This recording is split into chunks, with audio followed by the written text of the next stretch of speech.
揀中山樓嘅朋友一定要睇埋我呢條視頻再做選擇啊！咁今日我依家所處嘅位置就中山火炬嘅核心區，依家呢個樓盤咧就係我哋嘅澳豐天譽嚟嘅啦。咁呢度嘅話咧，10分鐘就可以去到 Coco City 同埋我哋嘅一個富逸城 Top Park 係非常之方便嘅，3個字嘅車程咧就可以去到我哋嘅中山三模，而且咧15到20分鐘就可以去到深中通道，8個字咧就可以翻到寶安啦。咁可以見到啦，我身後嘅話咧，樓盤嘅外立面咧係粒粒靚嘅，佢已經係現樓現證嘅啦，全部咧係帶埋裝修嘅。咁嗰度嘅1、2棟已經賣晒，有人住緊嘅啦。依家主賣係我哋隔離呢棟5棟嚟嘅。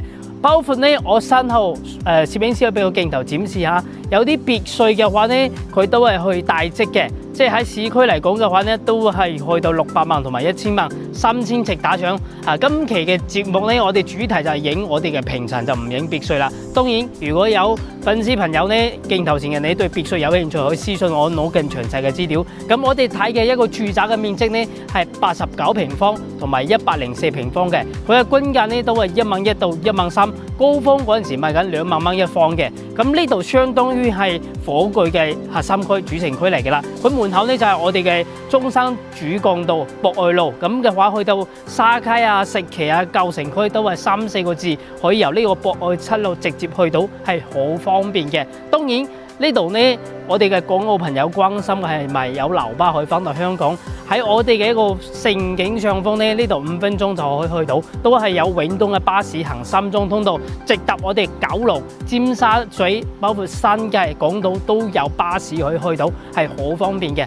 佢呢度呢，永東就行深中通道。OK， 依家事不宜遲，我哋上嚟睇下咩料到。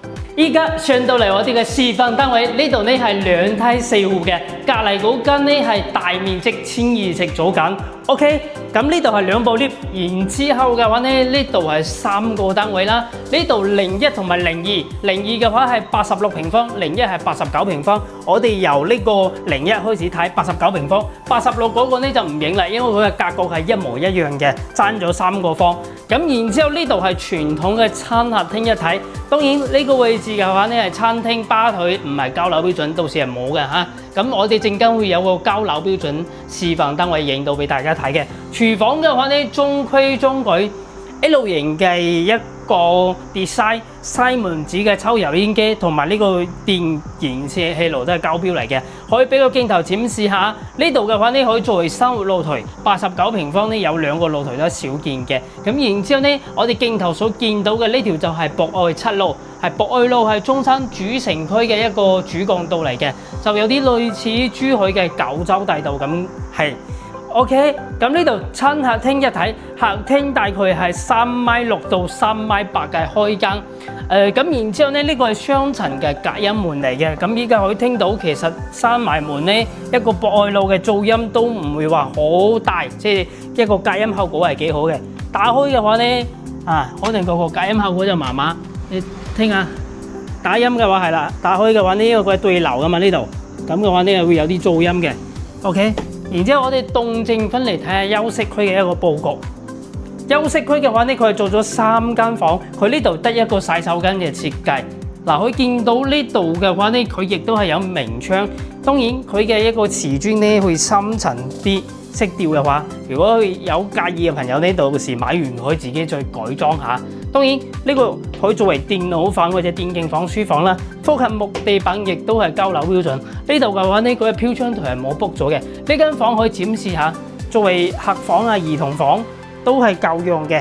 咁主人房嘅話呢，佢就唔係套房嚟嘅。如果係89方、86方，佢得一個洗手間嘅啫。呢度可以做一個到頂嘅衣櫃啦。佢係做呢啲定制嘅，預留個位喺度。咁然之後嘅話呢，飄窗位都係夠晒闊，係送俾你嘅。呢度嘅話呢，景觀就係樓景，樓近佢係闊嘅。咁如果喺呢個單位，我計下大概幾錢？呢個係89平方，單價呢，我哋係均價12000計啦。因為高峰位呢，佢講緊疫情期間嗰陣時要去到2萬蚊一方嘅。咁大概呢係100萬出少少，100萬，即係仲有折頭100萬都唔到。首期係15%，大概就15萬、16萬左緊。OK， 咁如果係89平方嗰個都係爭3個方，大概都係99、98，首期都係14-15萬左緊嘅啫。我哋而家去睇下我哋104平方嘅交樓標準，呢個係104方嘅交樓標準。好明顯啦，通過鏡頭可以見到佢嘅客廳係闊好多嘅。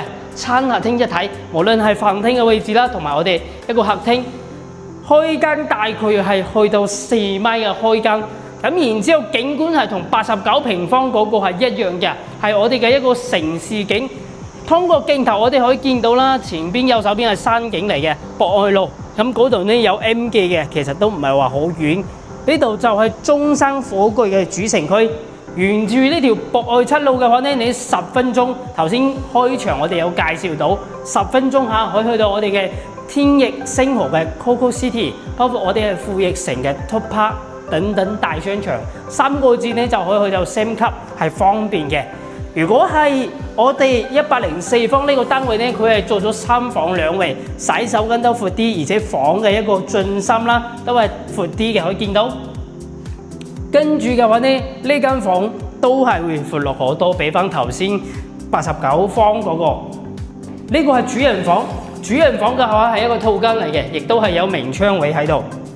洗手間都闊落好多，呢度完全可以擺個2米嘅大床啦，三邊落地，亦都係個飄窗位係送俾你嘅。咁包括我哋嘅空調啦，亦都係交樓標準。循例我哋計個價錢先，呢個係1100尺左緊，即係104平方。104平方嘅話呢，我哋計落嚟104，亦都係均價萬2蚊啦，125萬。佢嘅首期呢就唔會爭太多。如果係對想住翻大啲嘅朋友嘅話，就係首期爭3萬蚊或者15% 18萬。但係嘅話呢，佢就多咗一個洗手間，因為之前帶過好多香港街坊上到嚟大陸，唔想住一個洗手間嘅房啊，因為覺得喺香港呢2個洗手間、3個洗手間係豪宅嚟嘅啦。咁翻到大陸呢啲千尺豪宅，佢都覺得一定要有一個透房係有洗手間，同埋要有一個客櫃。OK， 咁睇完我哋呢條片啦，同大家總結幾點，呢度呢第一就係位於我哋火炬博愛七路嘅中心位置，佢去到邊度都方便㗎。包括我哋香港朋友呢，經常坐永東啲巴士翻嚟嘅直通巴，盛景上方嗰邊呢度揸車過嚟7分鐘就到㗎啦。咁同埋嘅話呢，呢度去到 Coco City 嗰啲啦，都係10分鐘就到。而且呢度去到我哋嘅深中通道都係3個字到4個字，翻到寶安嘅話呢都係8個字，係非常之快捷嘅。如果由呢度翻到九龍啦，自己揸車都係1個半鐘唔到，所以嘅話呢，針對於有經常揸開車嘅香港街坊呢，係非常之方便，個位置係4通8達嘅。係啦，咁講緊呢條視頻就介紹到呢度為止啦。咁對呢個項目我哋嘅一個澳豐天宇啦，有咩興趣嘅朋友呢，就可以喺下邊評論區留低3條路，或者係 follow 我嘅 channel， 私信我 WhatsApp。我哋下期見，拜拜。